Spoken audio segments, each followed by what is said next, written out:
bana nzambe bokenda site internet www.lenazarien.com pour une information na biso ba monsieur chrétien ngano na bino ngoni c'est Denis Ngombe ba pasteur ba sai nzambe en général bino boye ba koleka poza contact na site internet au monene boye ba ko l'examen information na bino plus possible nzamba pour la bino katina maboko na yo yonde bomoy na ngai yo zali nzambe na mawa.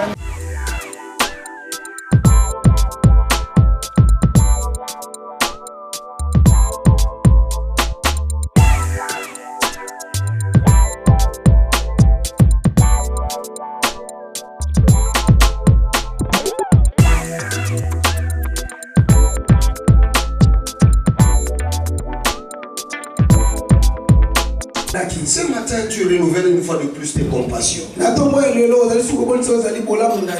le cœur humble. Nous venons recevoir de ta part. Parle-nous à la manière de disciple. Au nom puissant et précieux de Jésus, nous avons été priés. Celui qui a crié à ma prière, Amen. Vous vous asseoir dans sa présence. Je salue tous ainsi que le ministre de Dieu qui l'accompagne dans cette œuvre. Et je salue aussi tous les hommes de Dieu, éminents hommes de Dieu qui sont venus de loin. Que Dieu vous bénisse. Et si vous restez dans le repos, que vous serez sauvés. C'est dans les retours. C'est dans le retour qu'il y a les saluts. C'est quand on rentre à l'Éternel son Dieu. C'est là qu'on trouve les saluts. Et nous sommes en train de traverser une période de temps où les gens sont en train d'aller dans tous les sens. Les témoignages ont rigolé, mais moi je pleure. Ces genres de témoignages sont là pour nous pousser à rentrer vers notre maître. C'est la preuve que nous sommes allés n'importe où. C'est la preuve que nous sommes rentrés dans des voies où Dieu n'y est pas. On laissé il y a longtemps. Et ses parents. Les parents ont fait 3 jours de marche pour venir seulement se rendre compte 3 jours après que leur petit garçon de 12 ans n'est pas parmi eux. Et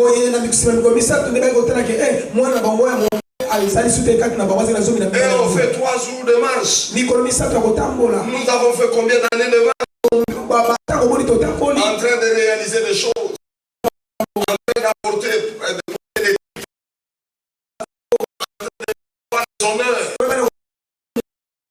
Il n'est pas resté à Jérusalem. Et quand ils ont réalisé que le maître restait, quand ils ont compris que le maître l'ont quitté, ils sont en train de chercher. Frères et sœurs, soyons humbles. La Bible dit, humiliez-vous sous la main puissante de Dieu. Il résiste aux orgueilleux, mais il fait grâce aux humbles. L'insensé dit qu'il n'y a pas de Dieu. Le fou dit qu'il n'y a pas de Dieu. Comment l'insensé prouve qu'il est en train de dire que Dieu n'existe pas? C'est quand il fait des choses qu'il sait que contrarie Dieu dans sa vie. Il est en train de dire publiquement, c'est moi Dieu. Ça c'est un orgueil. Dieu va les résister. Ça peut marcher pendant 2 ans pour un orgueil. Ça peut même bien tenir pendant 10 ans. Mais le jour viendra où il sera humilié publiquement. Que tel ne soit pas ta part au nom de Jésus. Dans certains de nos mondes, de nos pays, de nos nations, aujourd'hui, c'est un centre de showbiz.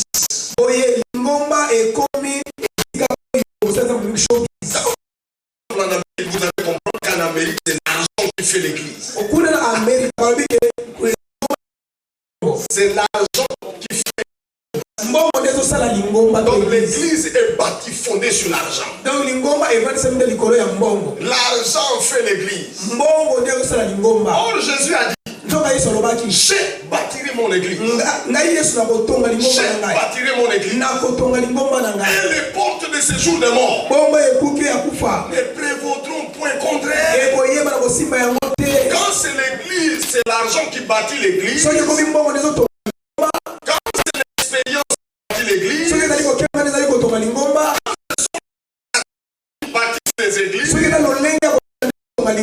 n'est pas étonnant que nous en soyons arrivés à ce point où nous sommes arrivés. Ce n'est pas étonnant qu'il y ait des diversions de tout genre. Qu'il y ait des rébellions de tout genre. Que la vraie fondation n'est pas Dieu. C'est pourquoi je nous conjure par les compassions du Seigneur. Rentrons, il y a un rocher en Israël. Rentrons, il y a une pierre vivante rejetée par les uns. Retournons vers lui. Un film nigérien que j'ai suivi.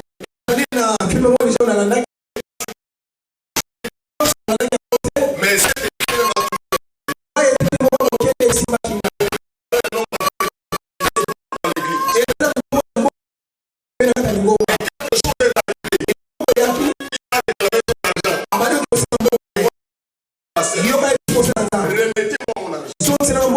je n'ai pas investi mon argent dans l'église. Tout ce que nous sommes en train de faire n'est pas Christ, ça va s'écrouler.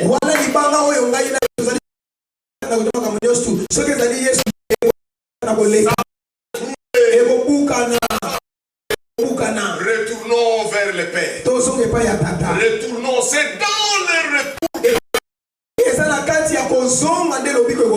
Si nous refusons de rentrer au Père, continuons à nous engager dans des voies diverses que nous avons embrassées. Certains d'entre nous, vous retardez la fête de votre vie parce que vous refusez de retourner. Parce que après ce vous risquerez d'écarter quelqu'un qui peut être une bénédiction aussi pour vous. Donc,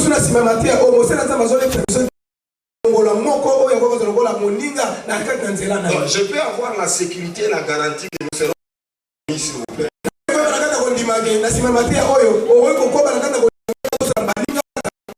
Quelqu'un peut me mettre en sécurité, en confiance.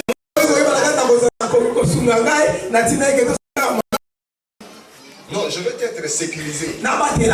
Que nous serons toujours amis. Très bien. Alléluia. Amen. Frère, je n'ai jamais vu les médecins rentrer dans l'opération et être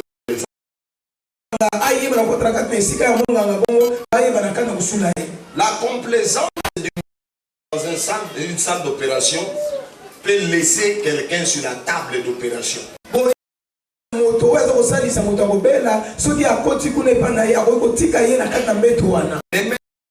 Toutes les précautions nécessaires.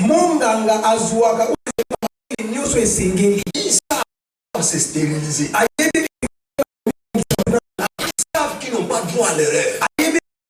Quelqu'un a entendu ce que j'ai dit? Ils savent qu'ils n'ont pas droit à l'erreur. J'insiste, le médecin qui a ouvert les femmes.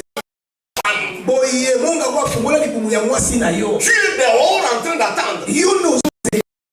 Toute la famille s'égare, c'est qu'il n'a pas droit à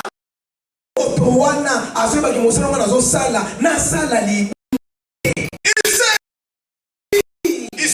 Il y a toute une famille qui attend. Qui a un mari qui attend le retour de sa femme. Il n'est pas question pour moi de commettre une bavure. C'est comme ça que quand on est en médecin, chez nous ici, tu peux devenir expert comptable après 3 ans d'université. Pour devenir médecin, ça peut. Parce que c'est une formation sérieuse. Il n'est pas question de calculer l'argent, après c'est parti là-bas, vous pouvez... Ici, c'est question de vie et de mort. C'est question de vie et de mort. Les jours où je suis rentré dans la salle d'homme pour voir le ventre de ma femme ouvert,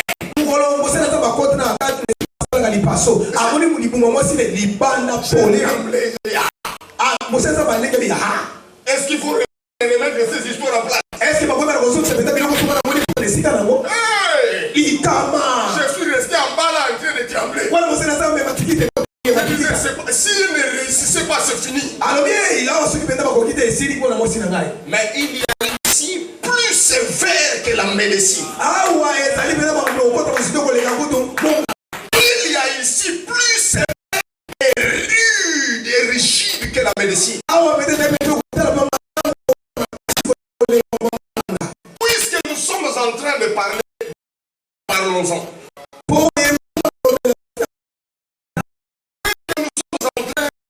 Des maîtres, parlons-en. Mon objectif n'est pas de vous intimider. Mais mon objectif est de vous pousser de faire les choix. Si vous devez être ou rester père, ou bien vous désengagez. Ici plus que la médecine. Commençons d'abord. Je n'ai rien contre les enfants qui doivent se soumettre. J'ai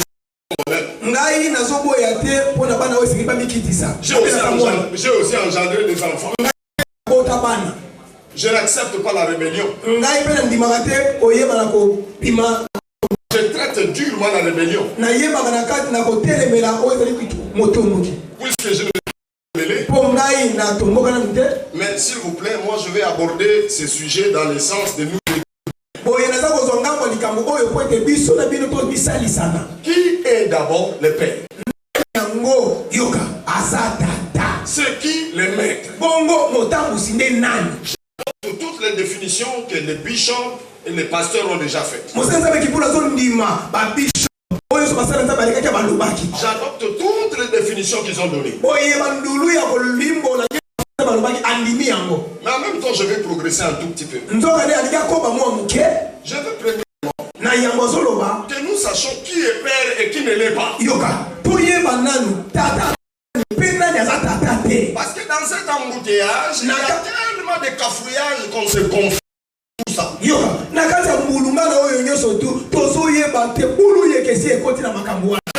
Que nous sachions une chose. Tout homme qui a mûri la maturité peut devenir père. Biologiquement ou physiologiquement, si vous voulez. Tout homme peut devenir père. Mais tout père ne deviendra jamais papa. Je vais m'expliquer. J'ai dit d'abord ça. J'aime ça en anglais. Every mature man, bishop, can be a father. Not every father will be a daddy.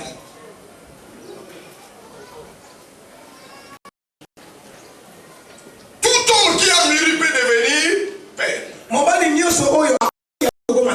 You can easily pregnant a woman and bear a child. Facilement zemi peut au botissier. Ok? Amen. Ok?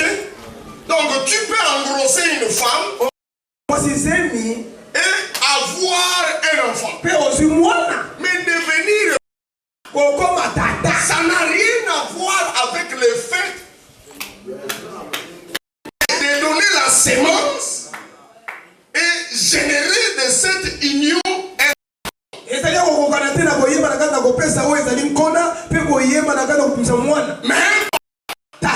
c'est celui qui élève, c'est celui qui transmet les valeurs, c'est celui qui fait que l'enfant devienne quelqu'un.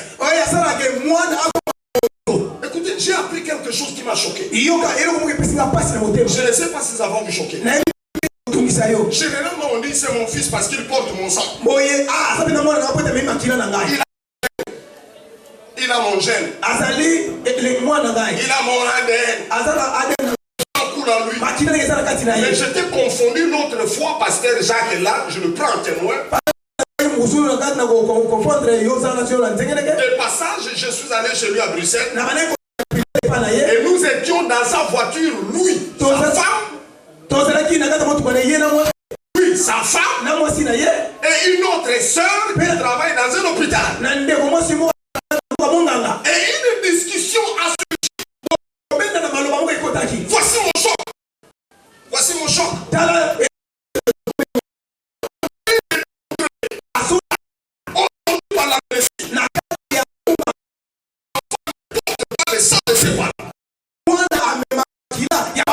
J'étais sous un choc. Ils me disent l'enfant ne porte le sang de ses parents que quand il est dans le sein de sa mère.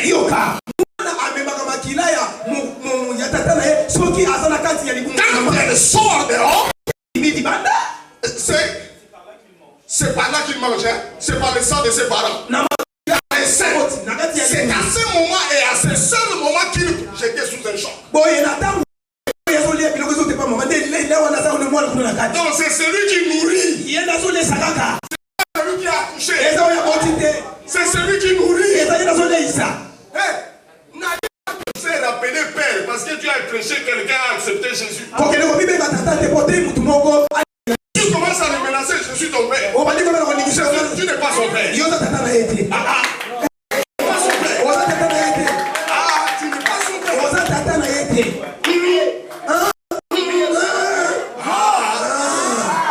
Faites très attention. Les policiers voleurs qui a violé la femme d'autrui la nuit. Qui a laissé la sémence. Et 9 mois après, cette femme accouche. Cet enfant n'est pas grandi par ses voleurs. Est-ce ce voleur qui est son père? Ce n'est pas lui. Le père, c'est celui qui élève. C'est celui qui transmet les valeurs. C'est celui qui souffre pour l'enfant. C'est celui qui l'accompagne à l'école. C'est celui qui paye ses minervois. C'est celui-là qui est son père. Il ne suffit pas d'enfanter. Il suffit de lever. Il y a des gens qui n'ont aucun investissement dans notre vie qui nous doit aussi.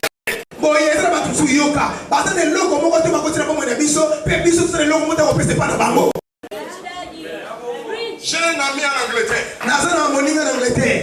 Après que sa mère a eu à 2 mois, sa maman l'a abandonné. Cette maman a abandonné.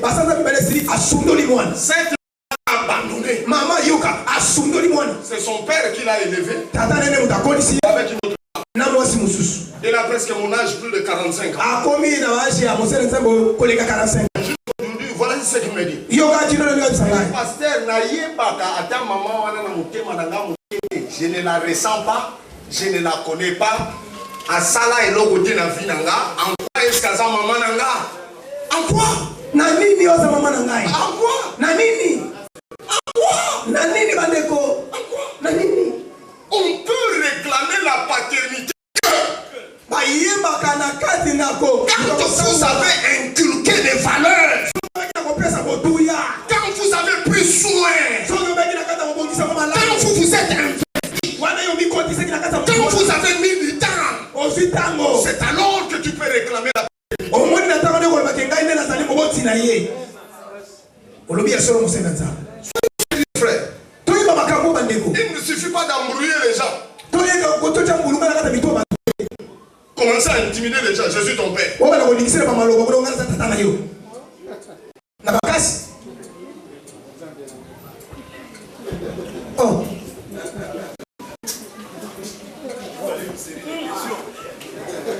Soyons sérieux. Il n'y a pas de souci, on aura des questions, c'est une conférence. Il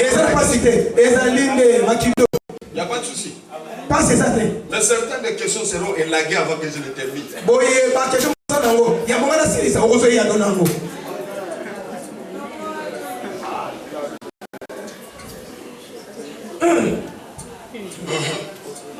Bon, voyons maintenant, bibliquement, qui est un père qui ne l'est pas.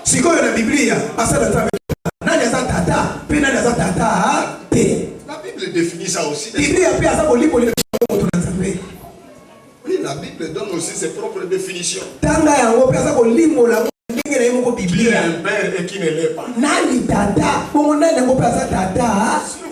Identifiez-vous vous-même. Si vous ne vous retrouvez pas, arrêtez de vous faire appeler papa. Arrêtez.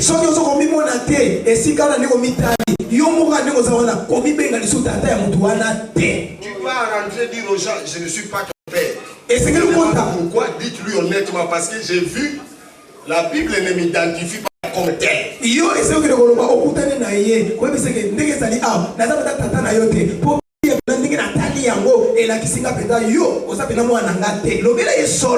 La Bible nous montre des choses qui identifient quelqu'un comme un père.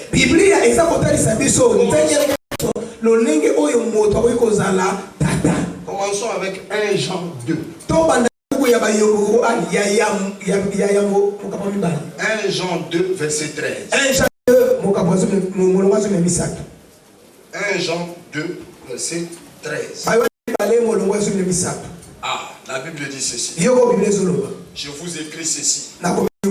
Père, vous connaissez celui qui est dès le commencement.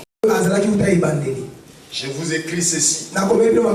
Père, vous connaissez. 1 John 2, 13. Je vous écris ceci, Père. Vous connaissez celui qui est dès le commencement. La première des choses, le Père est identifié par l'expérience dans la connaissance de Christ.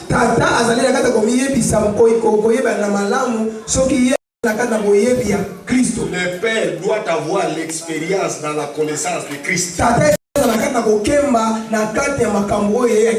Tu dois avoir l'expérience dans la connaissance de Christ.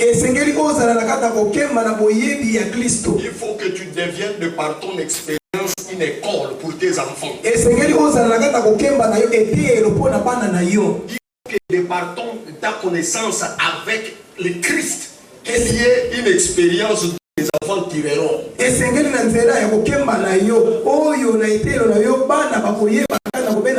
y ait l'expérience de la connaissance de Christ. Je ne peux pas admettre que tu te fasses appeler père, mais que tu n'aies aucune connaissance en matière.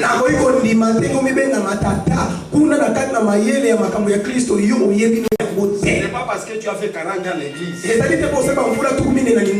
tu vas te proclamer père. Les pères ont l'expérience de la connaissance de Christ.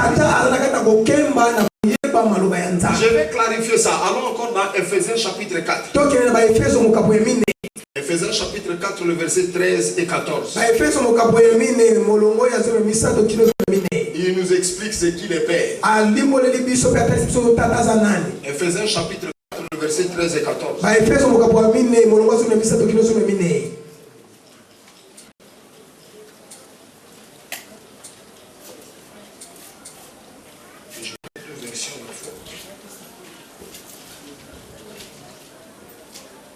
La Bible dit ceci. Ainsi nous parviendrons tous ensemble à l'unité dans la foi, dans la connaissance du Fils de Dieu, dans la connaissance du Fils de Dieu, dans la connaissance du Fils de Dieu, à l'état d'adulte, à un stade où se manifeste toute la plénitude qui nous vient de Christ. De cette manière, nous ne serons plus de petits enfants, ballottés comme de barques par le vent et emportés ça et là, par le vent de toutes sortes d'enseignements à la merci d'hommes habiles à entraîner les autres dans l'erreur. Alléluia. Amen. Donc il dit clairement, jusqu'à ce que nous soyons parvenus à la connaissance de Christ. Si vous voulez qu'on vous fasse, vous soyez père, donc il faut croître dans la connaissance de Christ. Christ ne grandira pas en vous. C'est vous qui devez grandir en lui. Quand vous grandissez en Christ, quand vous grandissez dans sa connaissance, c'est alors que vous devenez père. C'est alors que vous êtes identifié comme un père. Jusqu'à atteindre la stature parfaite de Christ. Quand vous atteignez sa stature, c'est alors que vous commencez à dégager la paternité qui ne se réclame pas, qui ne se décrète pas, mais qui s'impose et se laisse inspirer. Si vous avez grandi dans la connaissance de Christ, sans décréter dans l'église ou dans votre territoire, les gens vous identifieront comme père. Les gens viendront par eux-mêmes et ils diront, en toi nous avons trouvé un père. Parce qu'en toi nous avons vu quelqu'un qui a atteint la stature parfaite de Jésus. Nous avons vu quelqu'un qui a la connaissance et la maîtrise de Christ. Je vais vous raconter une histoire. Un jour, Pasteur Adebo et nous avions une petite réunion de ministres à l'église. Il y avait environ 300 personnes. Et c'est lui qui devait prêcher. Voici ce qu'il va dire. Il dit, vous savez que moi je fais avant de venir. Je sais que vous tous ici vous êtes des grands prédicateurs. Je sais que vous tous ici vous lisez tout le monde. Vous tous ici vous écoutez tout le monde. Donc avant que moi je ne vienne, je m'assure. Et ce que je viendrai vous dire, que je puisse bien maîtriser parce que je sais que vous avez déjà entendu quelqu'un à ces propos. Donc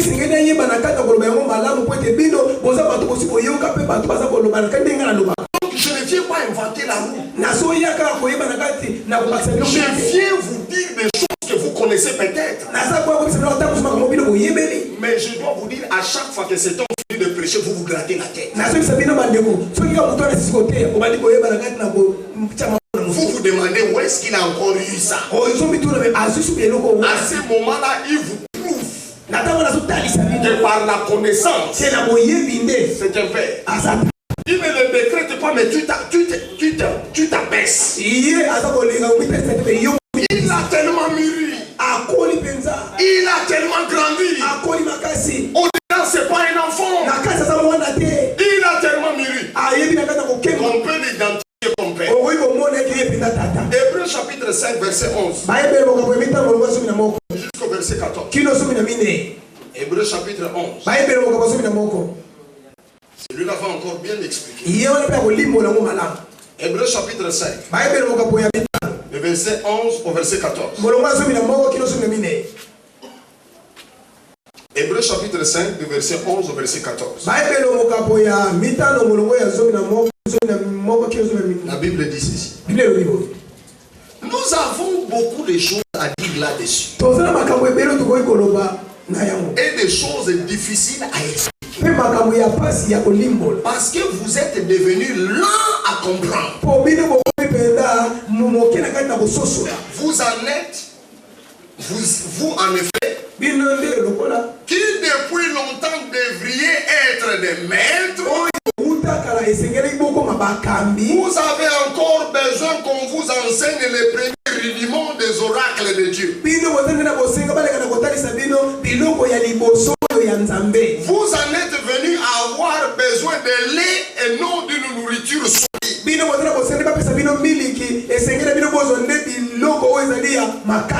Or quiconque en est au lait. Or quiconque en est au lait n'a pas l'expérience de la parole de justice. Car il est un enfant. Mais la nourriture solide est pour les hommes faibles. Pour ceux dont le jugement est exercé par l'usage à discerner ce qui est bien et ce qui est mal. Et dit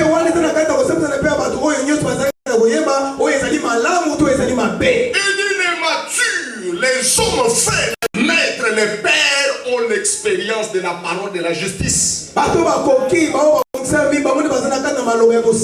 S'il vous plaît, ce n'est pas parole de prospérité. S'il vous plaît, ce n'est pas parole de délivrance. Ce n'est pas parole de prophétie. Parole de justice qui leur permettent de savoir juger le bien et le mal. Et dit quand quelqu'un en est arrivé à ce point, il n'est plus au niveau de l'air. Mais quand quelqu'un aspire qu'on l'ait, je suis allé dans plusieurs endroits. Les jours où j'ai prêché sur la prospérité, j'étais le bon prédicateur. Ils ont pris le micro, ils m'ont célébré. Les jours où je suis allé au même endroit, jugeant sévèrement le péché, le pasteur m'a appelé. Il dit Papa, soyons sérieux, ça c'est un gamin ou c'est un papa? Soyons sérieux. C'est un gamin ou c'est un papa? Pasteur, c'est un gamin ou c'est un papa? La Bible dit celui qui aspire au lait, il n'est pas maître. D'accord, je sais que jusque là c'est vague, je sais où je vous emmène. Maintenant voyons, dans tout ça on dit les pères doivent avoir l'expérience dans la parole de Dieu, parole de justice. Les pères doivent avoir une expérience dans la connaissance, dans la connaissance de Christ. Et on nous dit maintenant que le père aspire aux nourritures solides, qui est la capacité de discerner ce qui est bien et ce qui est mal. Maintenant je vais vous dire une chose. J'ai vécu dans un pays où on appelle ça Pasteur Gédéon Ayebiango.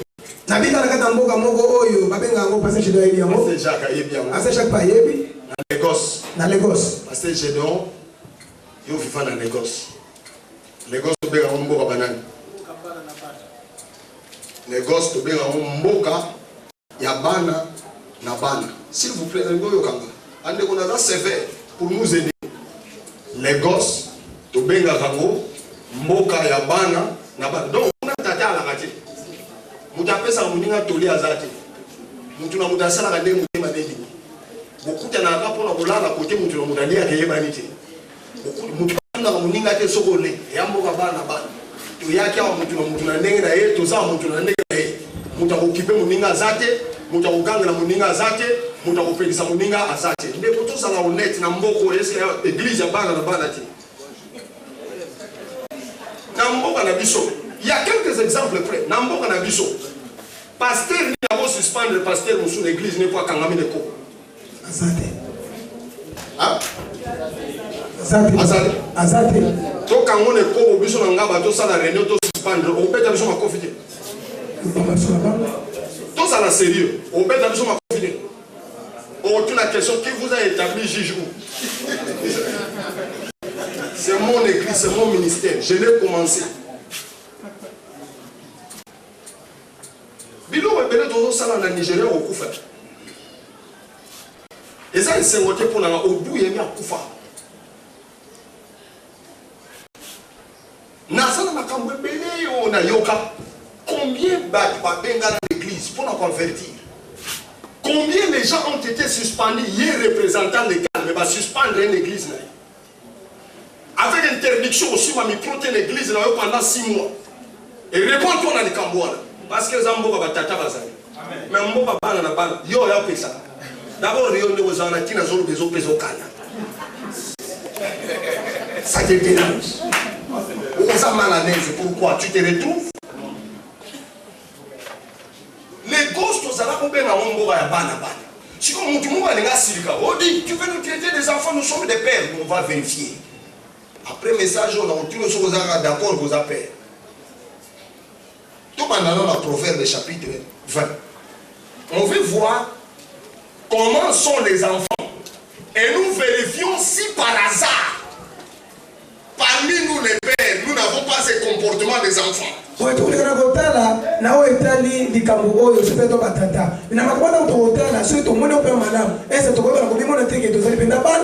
Proverbe 20 le verset 11.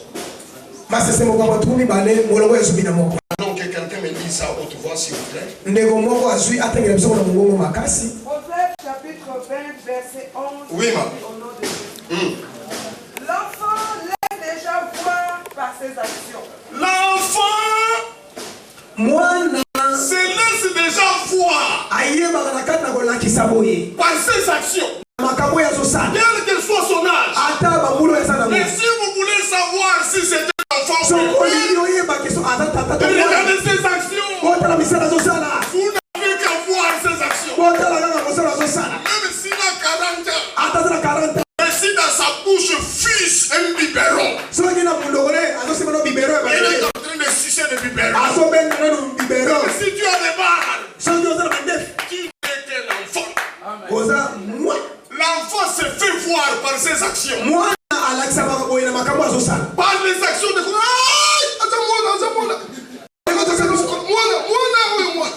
par ses actions. Je m'en fous de ton expérience. Si tu as des actions qui t'identifient à un enfant,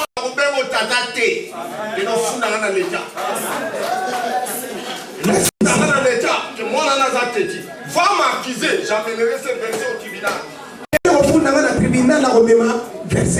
Si tu veux appeler quelqu'un père, vérifie ses actions. Vérifie ses actions. Vérifie ses actions. Si ces actions ne correspondent pas au père, il ne l'est pas. Je crois que quelqu'un allait dire amen, c'est la parole. Ma sœur, Si sa conduite sera pure et droite. si sa conduite, l'on conduite. Donc on a volé à une conduite de bébé. Si sa conduite, c'est la conduite, ce ne sont pas les mots que tu déclenches dans ta bouche. Ce ne sont pas les versets que tu as mémorisés comme un perroquet. C'est ta conduite. On vérifie tes actions. On vérifie ta conduite. Si ta conduite et tes actions sont respectables,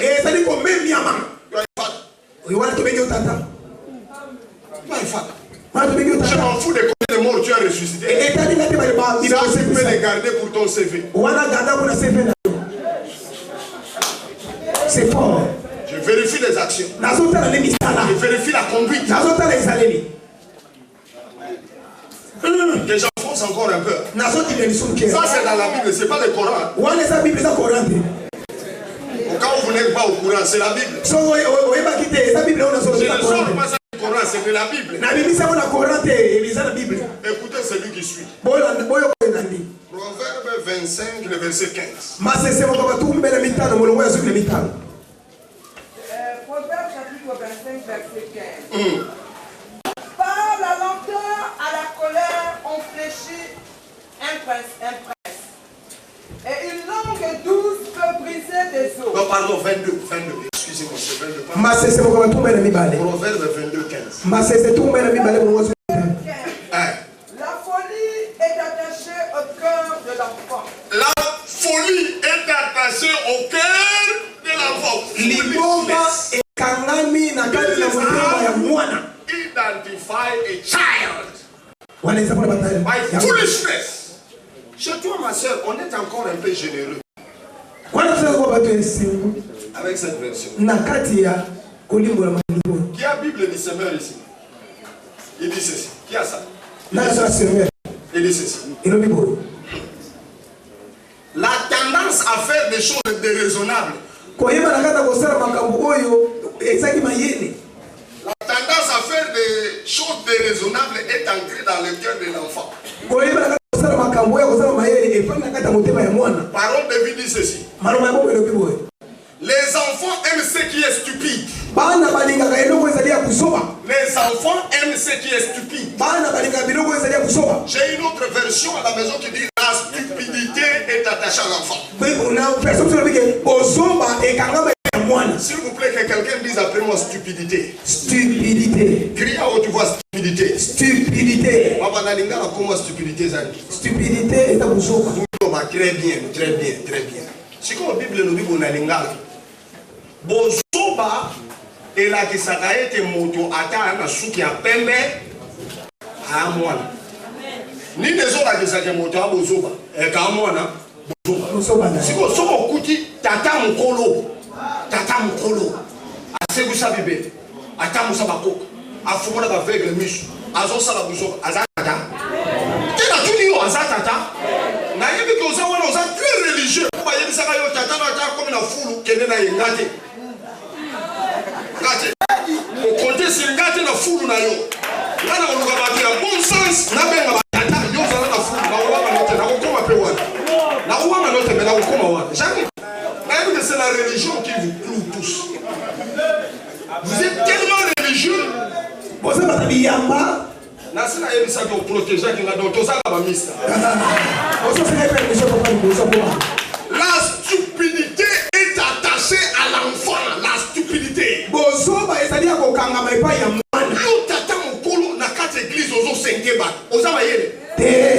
Yo bishop mobimba église ozo sengeba se. Ozaba yele. Te.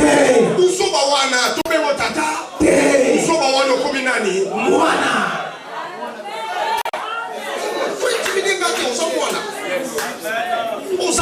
Aussi longtemps que vie n'a eu attaché à Bouzoba.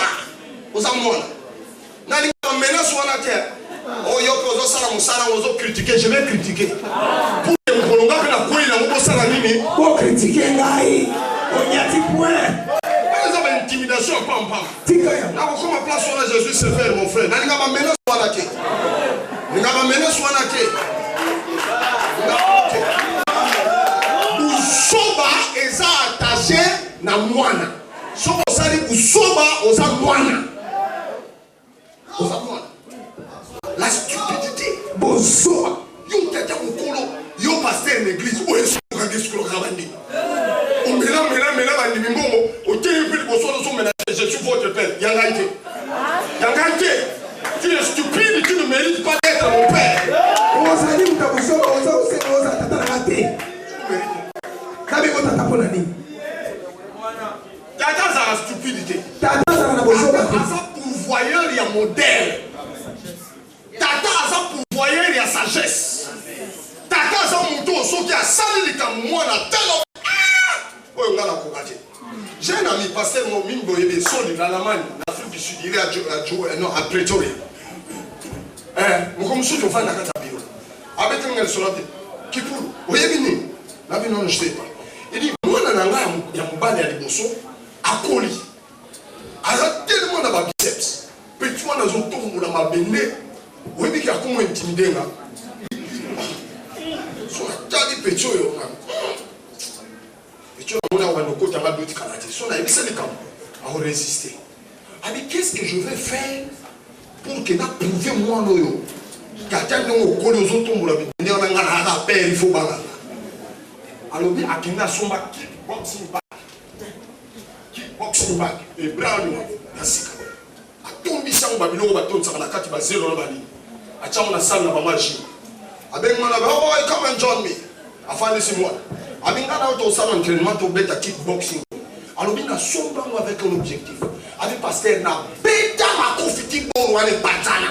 Il y a un gars qui est patana, moi, je vais patana. Hein? Avanti pour l'autre. Grand prêtre. Tata asala kama kamu mwana soka tali. Alobi oyo na kokate. Oya sapeta tata ya solo. Yoko sente ndenge moko na bana teto bengo tata. Pokomi ba collègue. Yo il faut pas ni sala na likambo ko sente. Donc na maintenant les solo là moi ça longola ka bilamba a échoué. Ya moi ça pesa ka yombongo a échoué. Yo ya mindele ozui. Ya bandu ozui. Ya batu ozui. Di boni yo moral tina passer ce niveau wana. Yo intimider nga ko za tata, oza tata te. Za tata te. Tata a intimidé bana na ba caractère moral. Na ba valeur no aso incarné. O aso incarné. O aso incarné. Bana matala bino ça c'est vraiment pas. Yo tata comme na ndawo yo mo mille si bana ba kela lanzala. Yo tata. Yo tata. Je suis contre beaucoup de pasteurs. Souffrir na ya wa souffrir na bandimi. Et look on I like what pastor mkiana mkanobaka. Oh yes, I just like it. O souffrir na bandimi, botongi église ça on va péter aussi. On va péter aussi, on va péter aussi.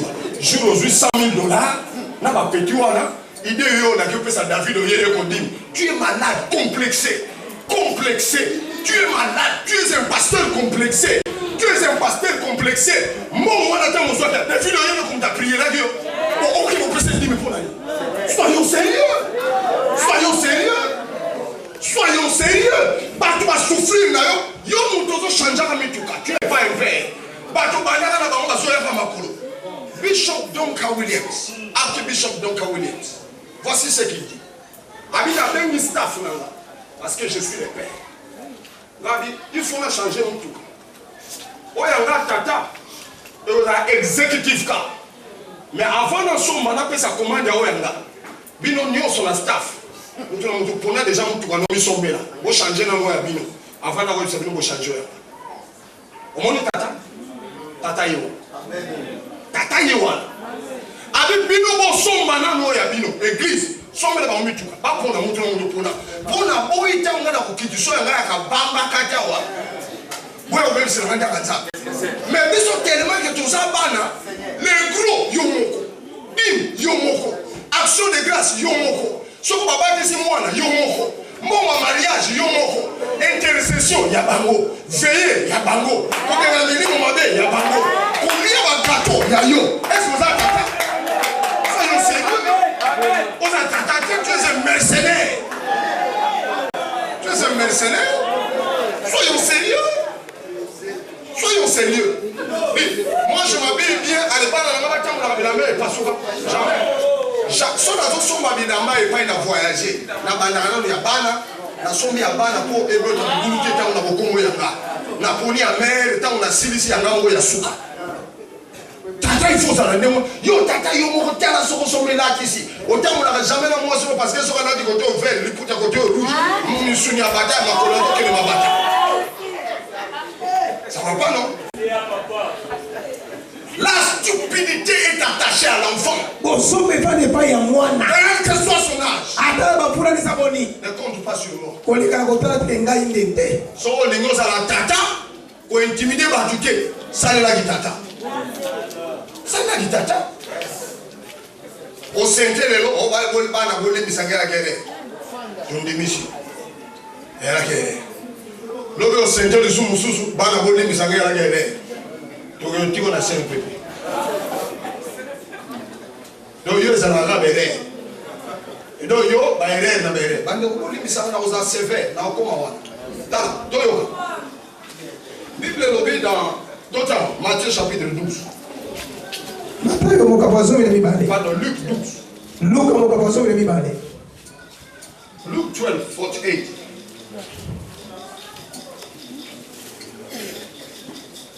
Mon frère, vous tirez d'intimidation. Si vous avez dit tata, ça la tata. Ça la tata. Maman, tant que la bichou, moi, tant que la bichou. 48. Luc chapitre 12, verset 48. Je lis au nom du Seigneur Jésus. Amen.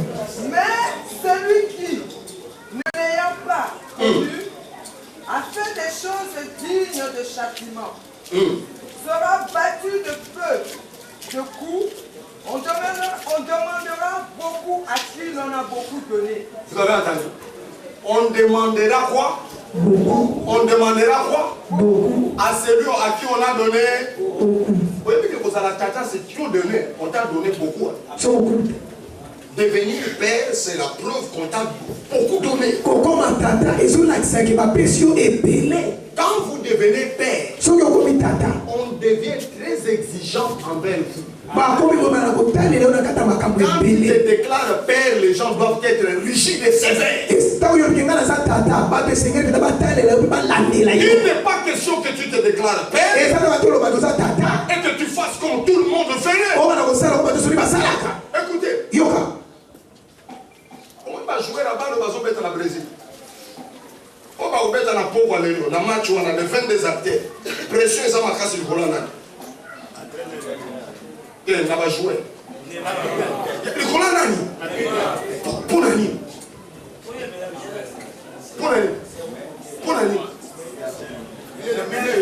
Mais il y a un succès, tu vas avoir une réputation, un succès, dans le Congo, le Lugaki, apprécié. Tu vas avoir une cher, 50 millions de dollars. Tu vas jouer à Daringa ou à Pantane comme sur le cadre. Tu vas jouer à Botini, tu vas jouer à Botini, tu vas jouer à Milesi pour aux années sévérité. Soit un entraînement à 18 heures, mais au Wana Samuel Eto'o gagné 20 millions d'euros hors taxes par année. Vous savez à quoi ressemble 20 millions d'euros? 20 millions d'euros par année. Mais on va être très exigeant. Beta match Misato Chabite. Beta match Misato Chabite. Mais pas au fin gagnant. Parce qu'on te donne trop et on doit être exigeant. Quand tu es père, mon quoi, Bishop Awa, louange, adoration, les autres, papa,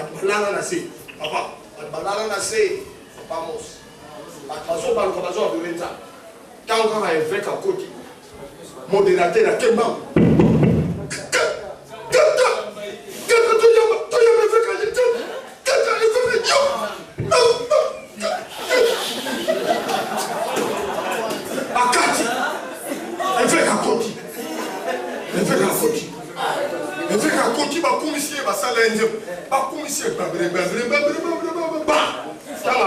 Micro. Et là, vous avez bien été. Nazo bima les sous-sous.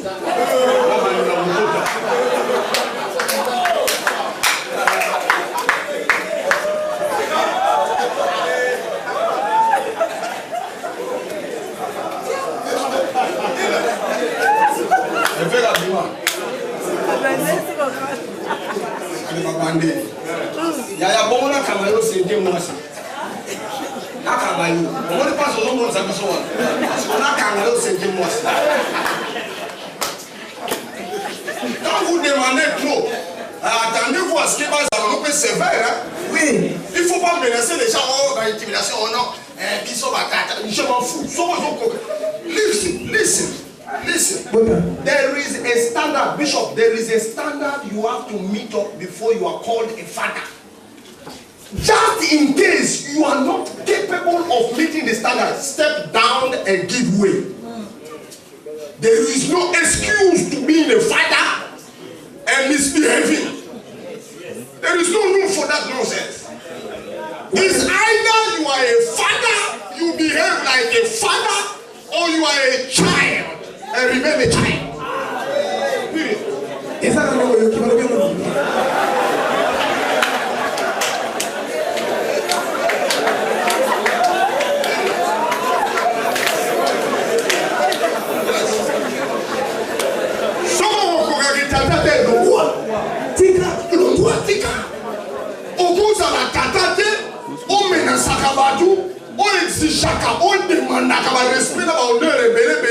Tu te comportes comme un enfant.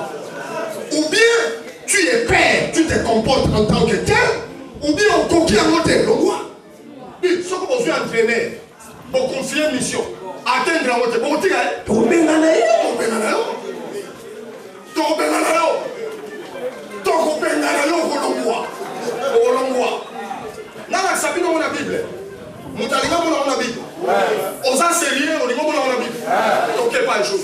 Toquez pas Josué. Toquez pas frère Josué. Chapitre 1. Maman monté, il t'a mis la biseau. Verset 4. Chapitre 1. Josué chapitre 1, verset 4. Vous aurez pour territoire depuis le désert et le Liban jusqu'au grand fleuve. Le fleuve... Maman, sautez, maman, ok, verset 7. Fortifie-toi seulement et aie bon courage. En agissant fidèlement selon toute la loi que Moïse, mon serviteur, t'a prescrite. Ne t'en détourne ni à droite ni à gauche, afin de réussir dans tout ce que tu entreprendras. Que ce livre de la loi ne s'éloigne point de ta bouche. Médite le jour et nuit pour agir fidèlement selon tout ce qu'il est écrit, car c'est alors que tu auras du succès dans tes entreprises. Attendez. Tant que la place est vraiment brillée, place nous t'obéirons comme nous avons obéi à Moïse. 17. Nous t'obéirons entièrement. Nous t'obéirons entièrement. Nous t'obéirons entièrement. Entier, totalement. C'est-à-dire que si on est dans le bandeko, alléluia, nous avons le l'autre sauter la gauche, tu vas sauter. Entièrement. Si on est dans le bandeko, les gens ont le nous tenions sur la boîte à rater, amata wazonga. Au mati aux zombies. Tu obéis entièrement. Tu résister. Tu t'attaques. Tu obéis. Maman continue. Nous t'obéirons entièrement comme nous avons obéi à Moïse. Comme nous avons obéi à Moïse. Veille seulement. Veille seulement. Ok. Si vous avez on m'a dit que tu as tué Yegolo. Si tu as tué Yegoluka, ils sont tous dans mon problème. Qui t'a tué Yegoluana. Papa, il y a là où il m'a dit.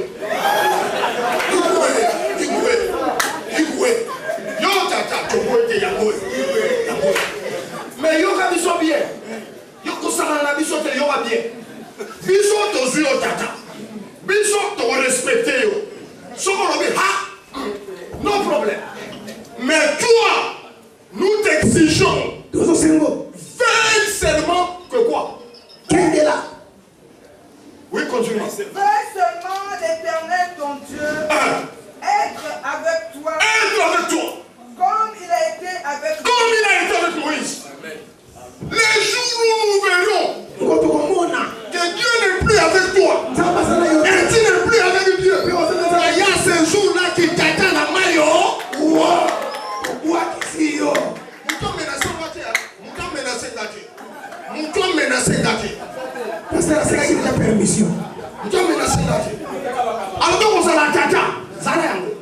Alléluia. Santa. Tu me tombes. Que yo nzambe bobebani mukolo toko kangayo ke yo tiki nzambe biso na yo kabu pia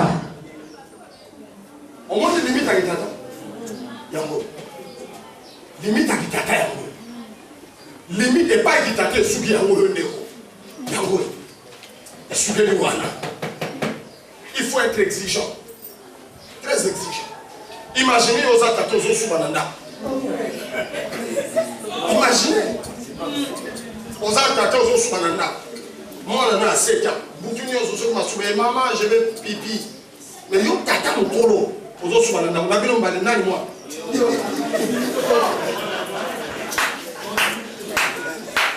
La soubi c'est bon. Alors on est mis ça. Papa, et ça là bas nous sous le collant mentalité à religion. Ma koufa, on a encore un kitata. Pour ça kitata, on a compréhension de kitata est tellement erronée. Mais on a quand même la kitata. Gaïté. Kitata est ça mototé. La Bible dit en réalité dans l'homme, c'est l'esprit. Les jours où je découvre que l'esprit l'a déjà quitté. En réalité dans l'homme, c'est l'esprit. Est-ce que vous savez que l'esprit peut partir d'un homme vers un autre? L'esprit là, c'est l'onction. L'onction du père déposée sur quelqu'un pour être père. À une époque, dans une génération, dans une nation, peut partir d'un autre vers une autre personne. On ne reste pas à perpétuité. C'est l'esprit. Écoutez les rêves à Jonathan.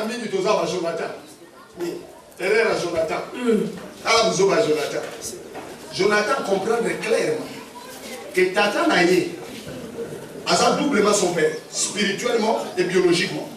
Mais ce qui compte en réalité dans l'homme, c'est l'esprit. Maintenant, l'esprit dans son père, l'onction dans son père, pouf, nous allons récupérer. Parce que Yenanzambe Saoul Bassanini, vous comprenez? Si on a sur le livre, à Tchamou et pas à David, question à moi. Qui est devenu le père à ce moment-là?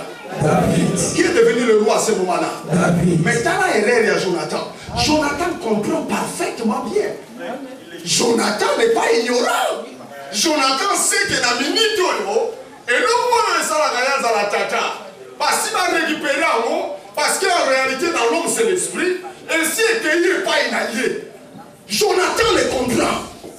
Jonathan le voit, il le sait. Mais sans mentalité religieuse, les coutumes et traditions. Il dit, c'est par vos coutumes et vos traditions que vous annulez la puissance de la parole de Dieu. Par ces coutumes et traditions, il reconnaît que la paternité a changé de main. Mais il refuse de faire ce qu'on appelle en anglais shift to shift. Il refuse de faire le shift. Il refuse. Il s'accroche à ce pauvre malheureux père jusqu'à ce qu'ils sont morts le même jour, enterrés le même jour. Et quand David arrive, il pleure sur les cadavres. Oh Jonathan, Jonathan Bololé, Jonathan Oyebaki, que mon toit là-bas va soudolier. Oyebaki Jonathan, que Tata est commis dans Israël. Il fallait te soumettre. Maintenant, écoutez, je ne te demande pas d'aller insulter ton pauvre feu père qui a fait le shit. Reconnais-le en tant que tel, mais arrête-toi là. Change de couverture spirituelle. Je reconnaîtrais mon père qui est devenu fou poisonné à la foule. Maintenant, on va nous voir dans la foule.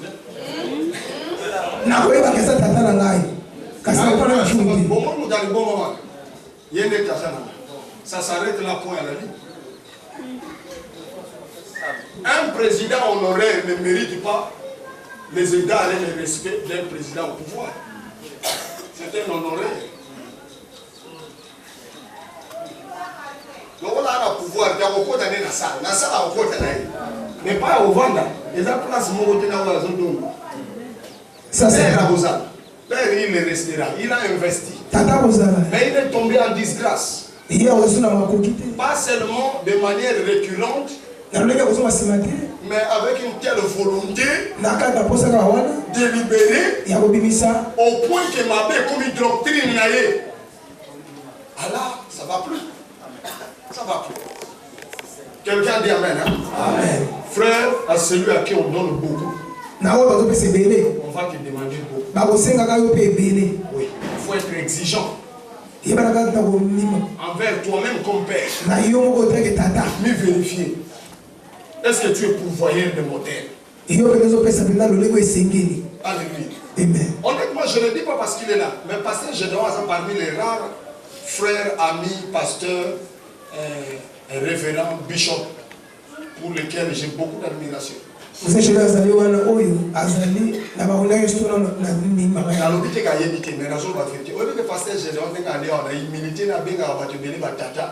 ne le mérite pas. En réalité. Oui. Oui. Nalo yenge.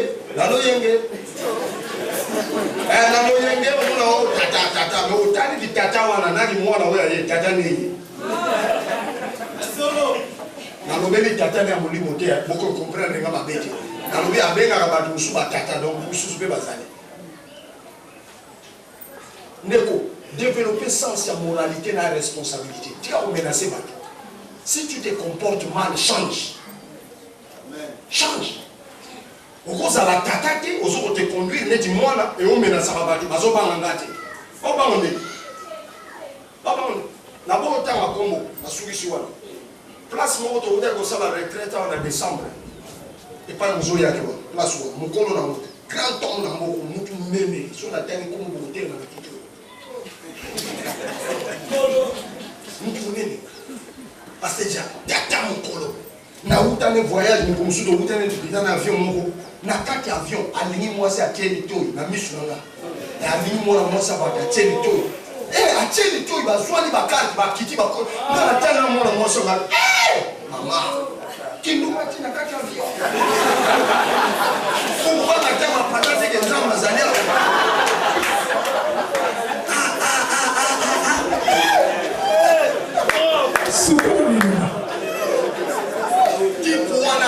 Basi bande baye mon konzi munene na moko mon konzi munene ngo mususu la même poisson avec nous mona na ye ayo beta biya oh atana kwemwe akuta papa amemi copine na makolo ha aye na pomo yo osa ele le koloba kola moto osa le koloba kola moto siko yebe mwasi ah, non, mais on va faire le côté. Ah, yo, moi, le côté va nous aider à moi, ça qui va. Tata, télé, pour y avoir ça, bagarre et bana. Tata, dans moi. Akanga, tata, ma kofi, ma bête dans ma kofi. Tata, bagarre, moi, il va s'y mettre. Moi, il va s'y mettre, moi, et ça qui va, chef, s'il vous plaît, chef. S'il vous plaît, chef. S'il vous plaît. Tata, dans moi, ma bête dans ma kofi. Le colon à bouson. Oh, tata, il ne devait pas se comporter comme cela. En tant que tata, basi basara que bene sala bondu mana oti na vie on se relégué. Mais tala bololé à bouson bagaille. Que ne faisons-nous pas? Ni do salapé avec des menaces. On s'en va aller moi na koyo na mon ate. Qu'est-ce que vous avez vu le ciel? Vous avez vu quoi? Le ciel? Qui a vu le ciel? Nous voyons tous les mêmes choses. On a l'eau de moi. Là, il y a un mot qui est dans la rouge. Soyons sérieux. Soyons au Kogi d'Itadate, le roi. Nabaneri. Soyons au Kogi d'Itadate, Tika. Comment être à l'émission? Quand il s'en va, on a commis mon dégât à la bino. Nasugiwa.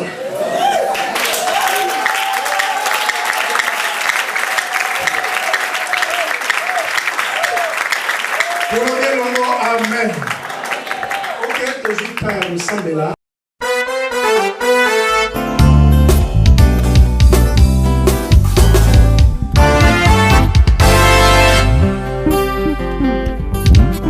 Yesapangusi pinzoli na vinangai pia longoli bapota na motema elongia mawa ebongwani nesengo bato basutuki na sina komi séduit bona Yesu bona Yesu Salomon l'homme sage avait déclaré ce qui est courbé ne peut se redresser tango Yesu aye mokolo na sabata ye abongisi mokongo na ngai bato basutuki ngai na komi geri bona Yesu bona Yesu bona Yesu